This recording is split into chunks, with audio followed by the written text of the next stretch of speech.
Hello, I'm Neil Spooner, the chair of the Patient-Centric Sampling Interest Group, and welcome to our webinar for November 2024. Today we're bringing you a review of some of the activities the Patient-Centric Sampling Interest Group have been taking part in this year. And it's also a little bit of an opportunity for you to meet some of our board members who will also be presenting today. So before we get started, we just want to thank our sponsors who pay a small amount of money each year that enables us to run these webinars. We run 11 or 12 of them a year. It'll be 12 this year. We've already got 11 booked for next year, taking us through the full year. And without their support, we wouldn't be able to run the website, have the webinars, etc. So thank you to all of our sponsors and supporters. Just note, this webinar is being recorded and will be available on the PCSIG website and the evidence base in a few days' time.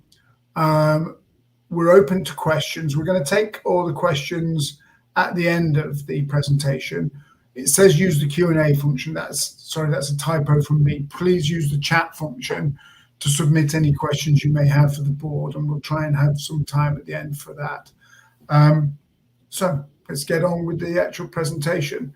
So for those of you that don't know a lot about the Patient-Centric Sampling Interest Group, we are a not-for-profit organisation, and our motto is enabling patients to take control of sampling.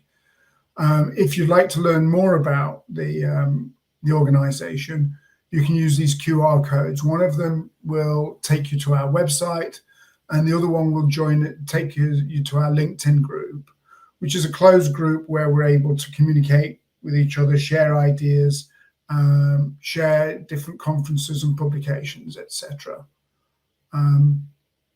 So these are our current board members. There's 8 of us, and today you'll be hearing from myself, Emily, Jenny, and Phil. Unfortunately, some of the other board members weren't able to present today, but I'm sure they'll all be happy if you needed to contact them and ask them any questions about PCSIG. But they're a very supportive board, and they're really helping to move this organisation forward. And I hope you'll see from our presentation that we really have made some wonderful progress this year and a lot of plans for next year. So one of our key resources is our website. And if you get a chance to take a look around our website, we have a team that meets every 2 weeks that helps update the website, keep it current, keep it looking fresh. So thank you to that team for all their hard work. They put in a lot of time generating that website. There are pages on there that have links to all of our webinars, all of our historical webinars. I think this is the 15th one. Phil will tell us more about that later. Are available for free streaming through our website, and all the registration for our future webinars. We tend to book the webinars 2 months in advance, although we've got content for the next year. So you can, it's free registration and free to view. And you can also get a link to our YouTube channel through our website as well. We have things like sampler technology listings. So all the technologies we're available for blood sampling technologies, links to their website and some basic information. If you're aware of any samplers that should be on there that aren't on there, please let us know, and we'll do our best to update the website. Or likewise, if there's something that's out of date, please let us know and we can update that. Something important that we added this year is the PCS library, which is bringing together a number of publications, webinars, not just our own webinars, but webinars from elsewhere, brings them all together in one place and has tabs for different types of applications and interest groups. And we try and keep that up to date. Again, if you find a link isn't working on there, please let us know. Or if you think there's some sort of content that we would like to share through this resource with other people, again, please let us know. but it's a very useful resource for people starting out in this area or wanting to find out more about an area, to just be able to get quick links to publications, webinars, and news articles and other content. We also, earlier this year, we ran a workshop, and we'll talk about this a little bit later on, focusing on patient-centric sampling for clinical trials. And there's a resource page coming out of that event as well, which I'll talk a little bit more about later on. So one important part of our of what we do is, obviously, we have our sponsors who help provide funding for our webinars, for our website, and for running the organization. They meet in they have a meeting every 3 months with one representative from each of our sponsors, and they make recommendations on what they think the organization should be doing, and we feed back to them what it is we have been doing. And out of their meetings this year, they made recommendations on setting up new activities around overcoming the reluctance of organizations to use patient-centric sampling. So that's now a team that is actively underway, and also giving voice to the patient and clinicians on what they want from sampling. Jenny will be talking to you a little bit about that later. So the Sponsors Advisory Group very much helps us run this organization and gives us feedback as to whether we're doing the right thing for what our community actually needs. One thing I didn't mention that's also on our website, there is a calendar on there, and the calendar has the next meeting for most of our sub-teams are open for anyone to join any of these activities that you're going to see in this presentation today. If you'd like to join one of those teams, please just ask to join and we can add you to that. But the calendars are all on the calendar function of the website. So no further ado, I'm going to move on to Phil, and thank you, Phil. Yeah, thanks, Neil. Hi, I'm Phil Garner, part of the PCSIG board. I'm going to give you a quick overview here of the PCSIG webinar program. So the webinars are a real important way to grow and engage the community, and also to provide a lasting editorial resource on the PCSIG website. So once a webinar is run live, very soon after that it'll appear on the PCSIG website, streaming as a video. The webinars are organised by the webinar team and with content sort of advised by a webinar board that meets every couple of months or so to determine ideas. Obviously, this is all made possible by sponsors, and on the right there's a list of our sponsors covering webinars from November 2024 to October 2025. So thanks to all of those. And yeah, the word cloud here shows a kind of a spread of the key topics that we've covered over the last couple of years, really, almost. By putting all each title of each webinar in and seeing what came up, so you can sort of see the types of common themes that we're covering in each of those webinars.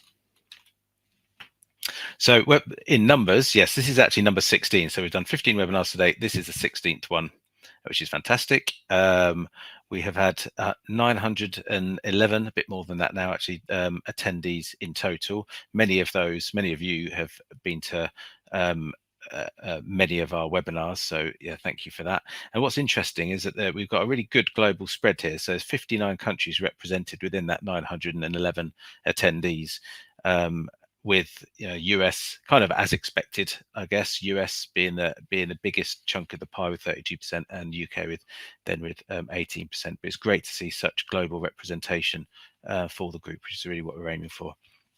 Also of interest is that 58% of registrants to each webinar attend, and most attend for the whole webinar as well. We tend to get really good engagement, like Q&A sessions and things out of them.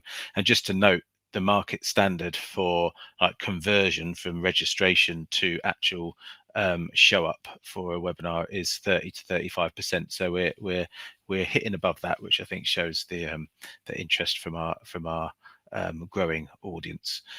As I said, all the webinars are streamed on the PCSIG website and on the PCSIG YouTube channel, and there's a link there that you can go to and see all of those webinars. Next webinar is on the 5th of December, so just over 2 weeks away, and by Karen Perkins of Morecambe Bay. And it's on paradigm shifts in phlebotomy, providing reasonable adjustment for underserved patient populations. And as someone with a neurodiverse daughter, this is, you know, really sort of hits home for me, knowing the challenges we've gone through in the past when she's had to go and give samples.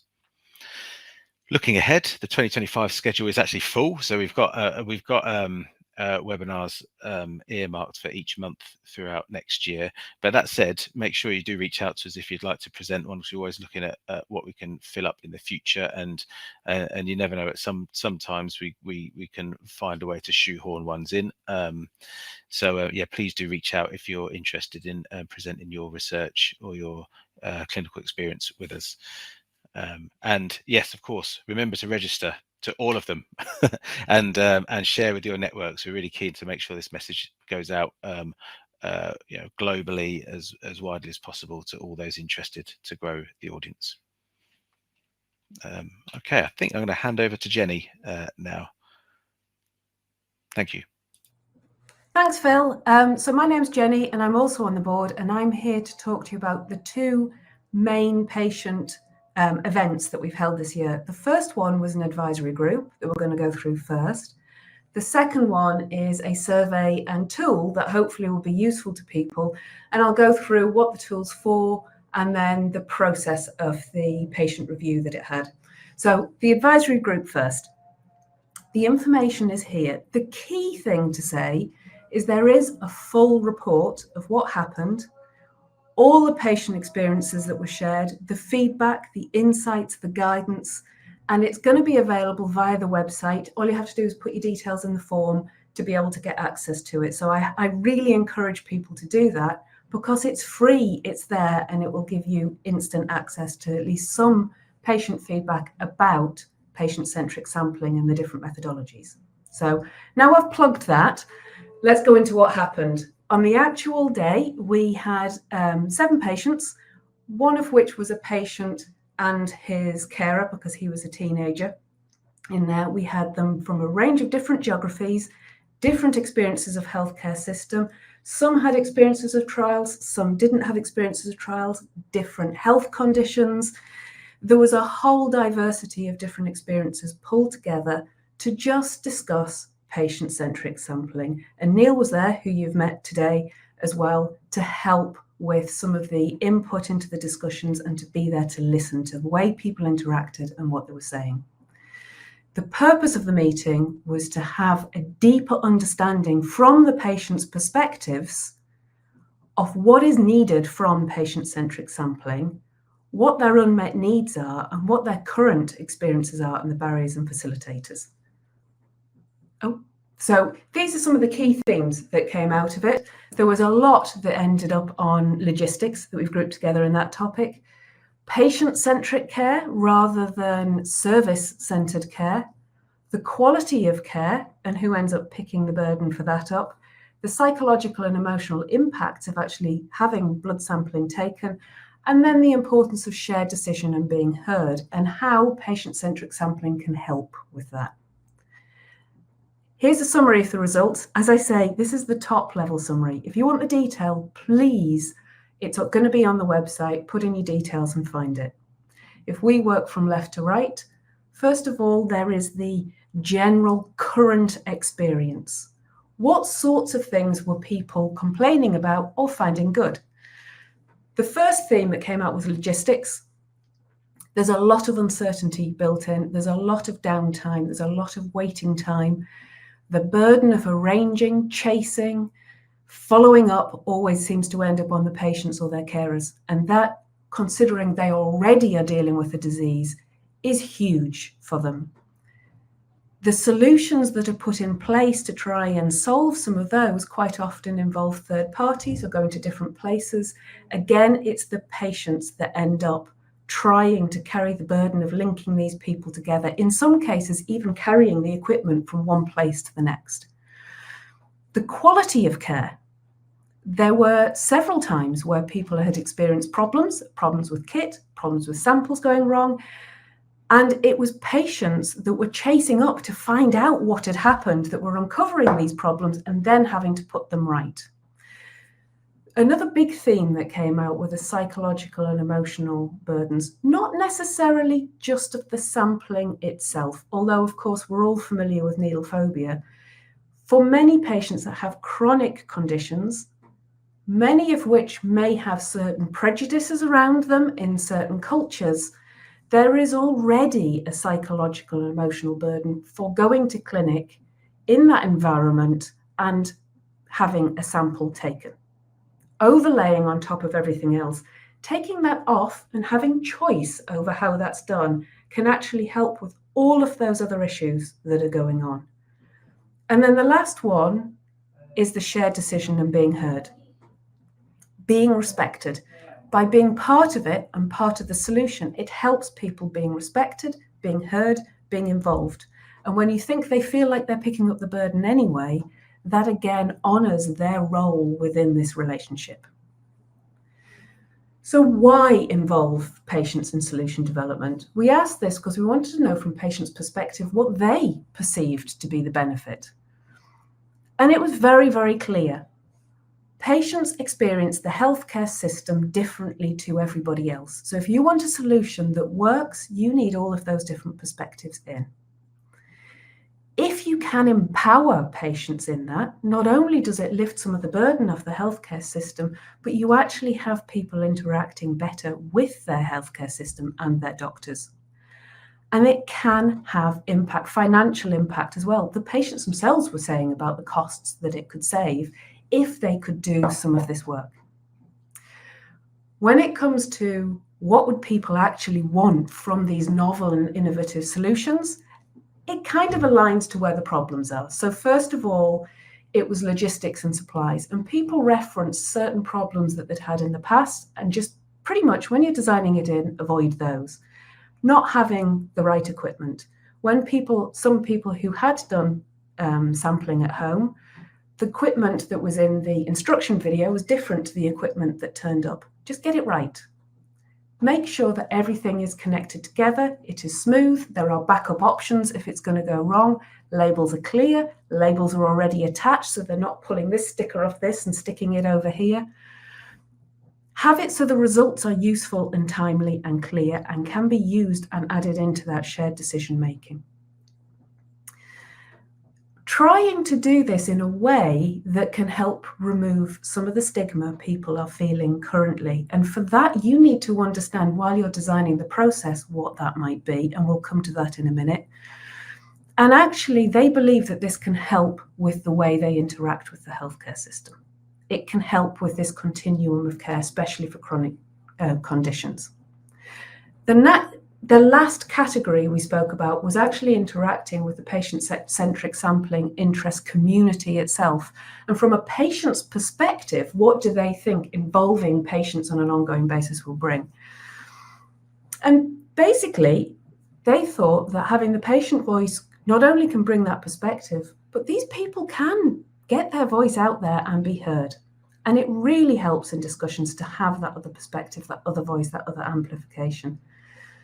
They can collaborate with us on projects easily. And because they have a different perspective of the healthcare system, they have different views on where the cost savings may come in, what will affect things like patients' adherence and compliance better. So it's worthwhile involving them. Which brings us to the second task that we undertook. So another area is for people that currently do not have a way to involve patients when they are creating a new pathway or a new solution to involve patient-centric sampling. it's actually okay to go out and try and find what are the acceptability levels in here, here, and here. It's really hard to do that and find out from a patient's perspective in the community that you are focusing on, what is acceptable? What do they need?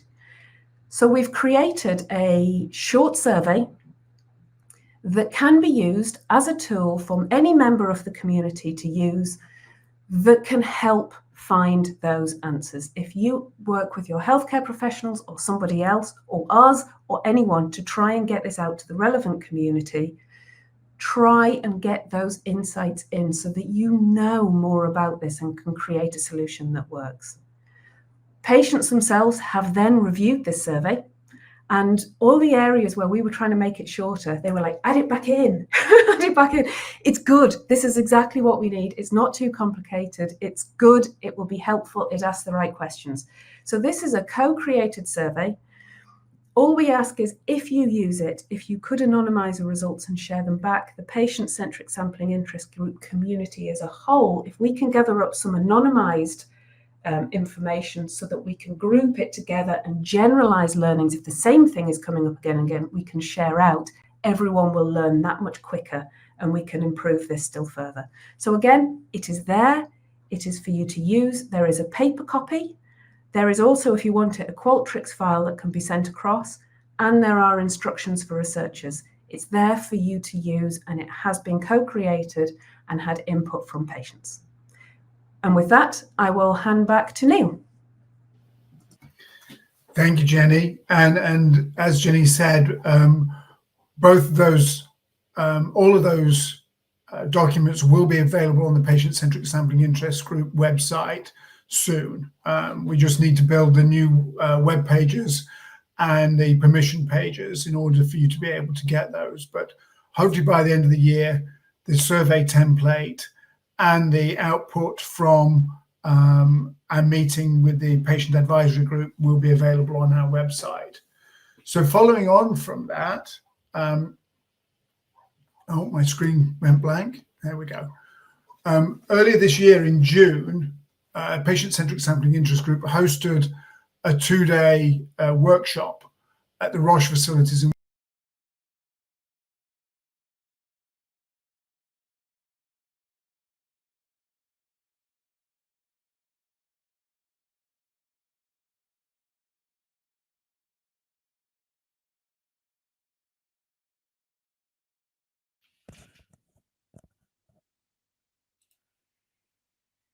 We seem to have lost Neil for a moment.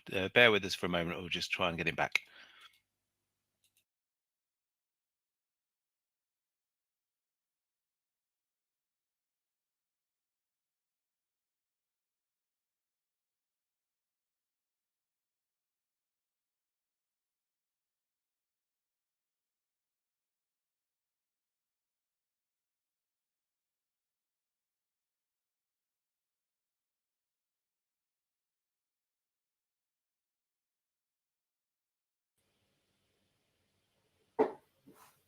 Am I back on stage? Yep, you're back. Okay, I don't know what happened. I apologize, everyone. Have we got the slides, Phil? There you go. Okay. Thank you so much. I don't know where I went. So going back, we ran a 2-day workshop in June at the Roche facilities in Welwyn Garden City, and thank you to Matt Barfield and his team for hosting us during this event. We had 48 attendees from 33 organizations, as you can see on this slide. And what we were talking about was building some resources to help those that want to use patient-centric sampling for, particularly for multi-site clinical trials for pharmaceutical development, wanting to start building some resources to help others along this journey. And so the people in the room had already performed clinical trials in this way, or had taken part in supporting clinical trials in this way. So they were able to share their experience. And we split our discussions into 5 main groups. Patients were present throughout all of our discussions. And what we came up with was a charter for what to think about when designing your clinical trials, to put the patients at the center of the clinical trial and making sure you're thinking about what they need when you're designing the clinical trial. Obviously, the regulations and what the regulators think are important, and that was a main part of our conversation as well. The other aspects we were looking at were study planning, the logistics of running a study, and study conduct. And as you can see from this next slide, the patient very much at the center of all we do. And we talked about a variety of things that are around the outside of this diagram. But after day one, where we'd focused on what are the challenges, we then decided to focus on a handful of those challenges to discuss on day two. So under study conduct, we were talking about how to do device and matrix selection, how to look at data capture and integrity. Under logistics, very important things around how we do training, both for the sites and for the people collecting the samples, and how we get feedback on how the samples are working, how we look at chain of custody, very important for logistics, particularly with how complicated the logistics are for these multi-site clinical trials, particularly if we're now moving the sampling into people's homes. And so we're obviously amplifying effectively the number of clinical sites. Study planning was something important to talk about. So how we should be thinking about stakeholder engagement, who the different stakeholders are and who we should be engaging with, and what we can do about protocol language. A lot of people wanted to get it involved in their protocol, but didn't have wording to start from. And as we know, often that blank sheet of paper is the most difficult thing to stare at. And obviously talking about the regulators, what they thought about it, what they needed to see, the kind of information they need to have to give them reassurance. And we know from many other presentations that regulators are very supporting of this approach, but there are certain amounts of information that they need that is different for patient-centric sampling to normal venipuncture. And also we discussed how you might want to engage with regulators and at what different stage. And I'm not going to go into the answers of all this. We did run a webinar earlier this year that's available on our website. It gives you a summary of everything we went through. And if you use this QR code here, it will take you to a page on our website that basically gives you a report of the event. So summarizing everything we talked about, the decisions we made, the advice that was given, everything is there to be shared. The patient checklist that we generated is on that website. And since this event, we've also created some inserts. So we have an insert for the protocol. So there's some boilerplate text that you can use to insert into your clinical study protocols. But also, obviously, a lot of detail goes into study manuals. And there's also some boilerplate text to go into that.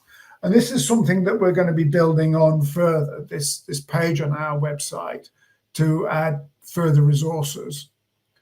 So something else I'd like to talk about is one of the teams we kicked off this year that came out of the Sponsors Advisory Group. But this team is not just open to sponsors, it's open to anyone that wants to join in the conversation. And the thing we're concentrating on working on at the moment is we want to establish guidelines for the blood sampling technology companies to include what information they might want to include in an area of their website that we would be able to link to from the patient-centric sampling interest group website. So this is things like information about the regulatory clearance for their device. It might include patient groups that the device is relevant for, disease states it's being used for, volumes that have been collected, just important information about their device that, frankly, we can't keep updated on our own website. There's too many devices coming through. So the idea is if the vendors are able to keep their own website up to date, we can link to that information from our own website and just give our members a really useful resource. They already find our website and the listing of technology is very useful. But if we can add another dimension of information on the vendor's webpage, it's felt that that will very much help people with the adoption of these technologies and understanding which technology is best for their particular application. Just something else that happened a few weeks ago. We had a joint digital event with the PBSS called Patient-Centric Blood Sampling for Facilitated in Decentralized Clinical Trials. And this had a number of speakers from different pharmaceutical companies, contract research organizations, and the FDA talking about their experience in a 3 to 4 hour workshop. We're just downloading the recordings of this. And in the next few weeks, the recording will be available to view for free on the PCSIG website and on our YouTube channel. But the information shared there by different organizations that have successfully completed clinical trials, including patient-centric sampling, the insights there are invaluable. And what Brian Booth of the FDA had to say about his positive attitude towards these technologies, the acceptability of the data, the kind of experiments you might need to think about when submitting to the FDA, how to communicate with the FDA, and how you might want to design the bridging studies and things like that. So it's really valuable information in there. So that will be added to our website in the next few weeks. Another very active group we have, which again is open to all of you to join, is our diagnostics working group. It was them that built the devices tables that are on our website. And they're also in the final stages of drafting a publication covering patient-centric blood sampling and analysis for diagnostics and laboratory medicine. So a different angle here, more to do with the diagnostics side. But this publication, I think, is going to be really, really important. Again, about what the technologies are, what they've been used for, what the regulatory expectations are. And that's in the final stages of preparation now and will be submitted for publication before the end of this year. The activities that group have got coming up are next year we're planning a bunch of educational. So we have in Liverpool, which I'll show you about later, working with LabMed, the UK professional body to do with clinical medicine. We're running an event in Liverpool in February to look at how we can accelerate the adoption of these technologies for the National Health Service and therefore other health services around the world. And we're also preparing content to go into ADLM and NMS ACL, which are two big conferences in North America that focus on. Have I disappeared again, Phil?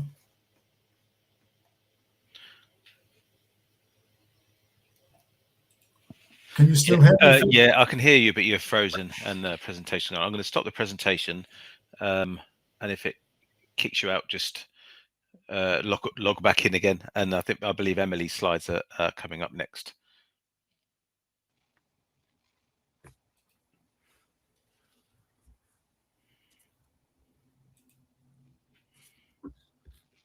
All right.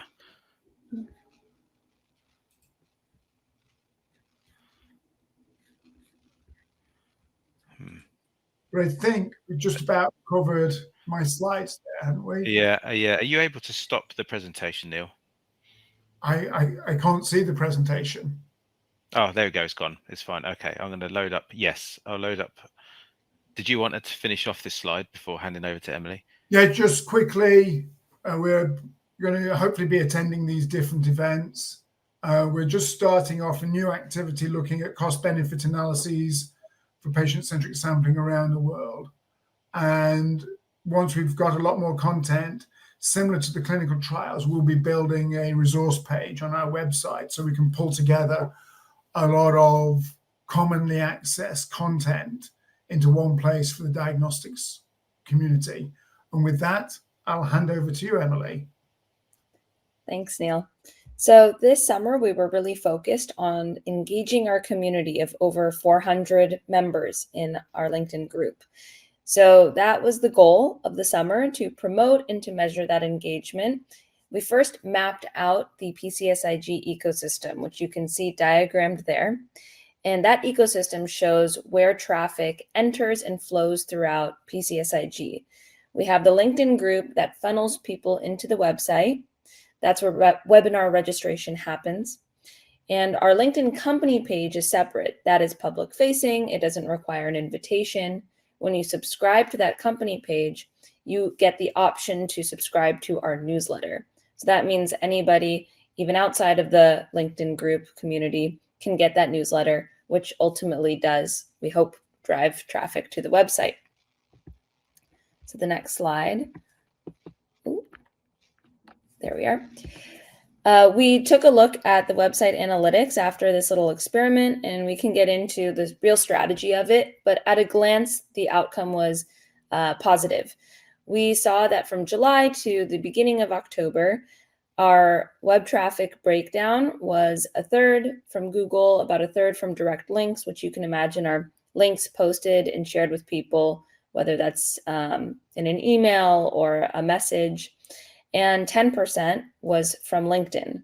So the other sources are other various sources, not as big and significant as these categories.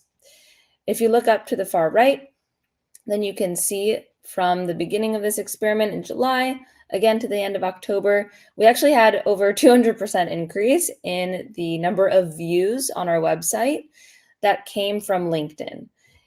Google, as you could see, it is pretty steady, and direct links go up and down, probably in correlation with whatever events are being shared.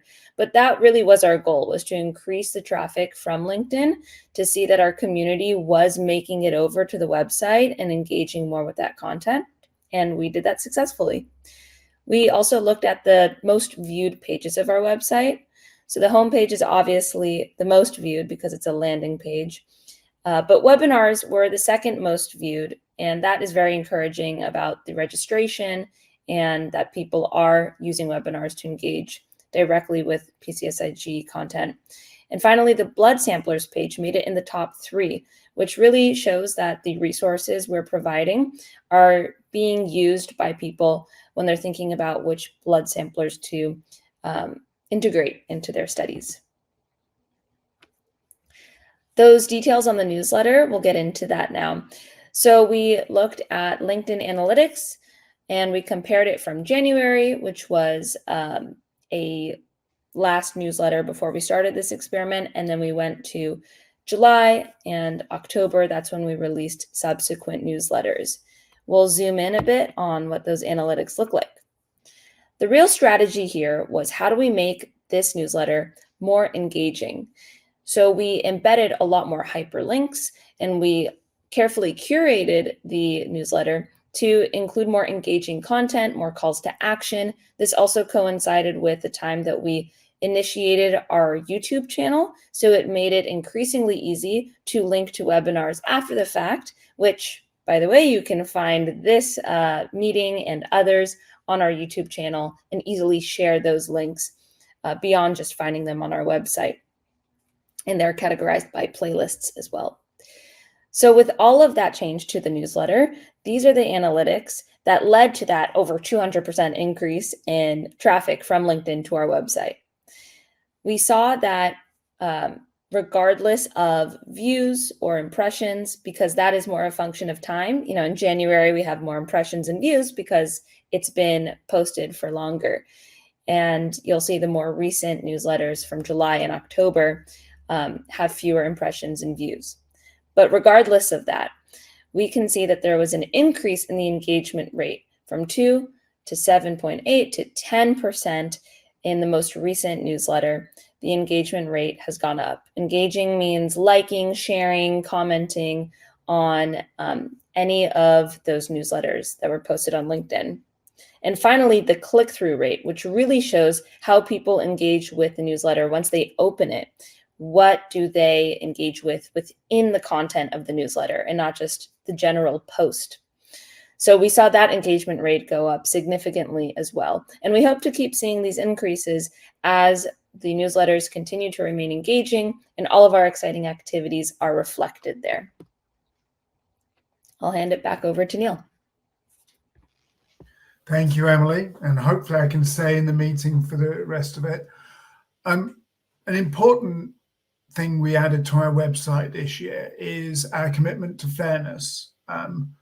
Patient-centric sampling interest group is a community that represents all of us. It's here to help move us all forwards for the more general understanding and acceptance of patient-centric sampling.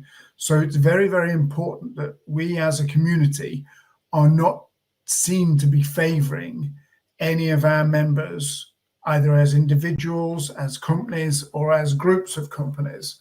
So we agreed as a board, after some feedback from some of our members, to write a commitment to fairness, which is now posted on our website in a prominent place. I'm not going to go into the details of this, but it basically sets out quite clearly that what our role is and what our role as board members are and what our roles as members of this group, that we will not show bias towards any particular area of interest or any particular company that is involved. So finally, towards the end of this presentation, just like to talk a little bit about some of the things we've got going on in 2025. As Phil has already mentioned, we've got 11 webinars already scheduled throughout 2025. That doesn't mean we can't squeeze extra ones in. We ended up having 12 this year. We normally don't schedule anything for August because a lot of our community is in the Northern Hemisphere and is on holiday at that time. But we can, if there's something really interesting, we can squeeze it in, but we're always looking for extra content for 2026 and beyond. And we'll be starting to get to the stage of 2026 where maybe some of our presenters would like to come back and give us an update of where they're up to, and we very much welcome that. Something I can't say, I was hoping to say more about, but I can't really say more about. I shouldn't really be saying as much as there is on this slide. Patient-centric sampling interest group are involved in a IHI initiative we call Comfort for a 3.5-year project. Hopefully you'll be hearing an announcement on that in the coming days, if not the next couple of weeks. And we'll tell you a lot more about that, but it's very, very exciting, and it will really be a big step forward for the use of patient-centric sampling for healthcare and for clinical trials. We're going to be going, as I said earlier, to a number of key educational events. One of the ones that's coming up very soon is on the 11th of February at the Spine in Liverpool, patient-centric sampling, the future of laboratory medicine. And we're doing this in conjunction with the Association of Laboratory Medicine. And this is basically bringing together a lot of key stakeholders from both within the National Health Service and private labs and wellness companies and key decision makers and patient representatives to just talk through what the benefits are of these technologies to healthcare and what we need to do to accelerate the understanding and implementation of these technologies where they bring benefit to patients. So registration is open for that. If you go on the Association of Laboratory Medicine website, you'll be able to see that there and register for that event in February. We're going to keep on building content for our clinical trials and diagnostics. We've got a number of working groups, as you'll be able to see. All the activities pages will be updated in the next couple of weeks on our website. The content is just about ready to go. We have a meeting of the website team tomorrow, and that will agree the content, and we should be able to update the website soon, telling you a little bit more about each of the working groups and how to join them. And a big thing for next year is going to be moving our website to a WordPress platform, which will give us more capabilities to do different things on that website. So I'd like to finish there. It's time for it. If anyone wants to submit any questions through the chat function, it'd be great to see any questions. And I'm just looking on there now. I don't see any questions on there at all. But if you do have any, please just pop them in now. We have the board present on this call, and they'll be more than happy to answer your questions. And if anyone has any suggestions for future activities, please pop it in the chat.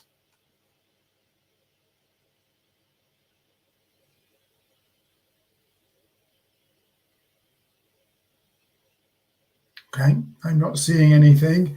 I don't know whether the board members want to come back on stage and just show your faces before we wrap up for today.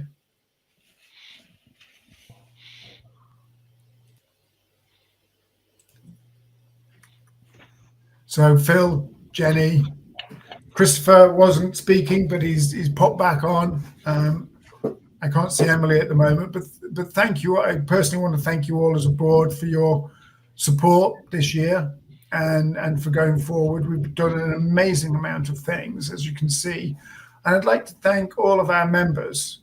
Without you all giving your time, your resources, your efforts, we couldn't be achieving what we are. And we really are achieving a lot. We are breaking down the barriers to the adoption of more broad adoption of patient-centric sampling going forwards. If anyone wants to get involved in any of these activities, please just drop us a line. If anyone wants to address any of the board members, please, again, just drop us a line. We're quite a chatty lot, and we're quite open to new ideas. If you've got ideas for things we should be doing that you think we're missing out on, please let us know. But our group does rely on people being really generous with their time, putting up their hands, saying, we can help. And through that, we're getting so much done. So with that, is anyone from the board have any last words? Because it doesn't look like we're getting any questions. I think you said everything, Neil. Thank you. No, thank you. Okay, well, thank you to all the attendees. And for those that join us on our YouTube channel after the event, thank you for watching. See you soon.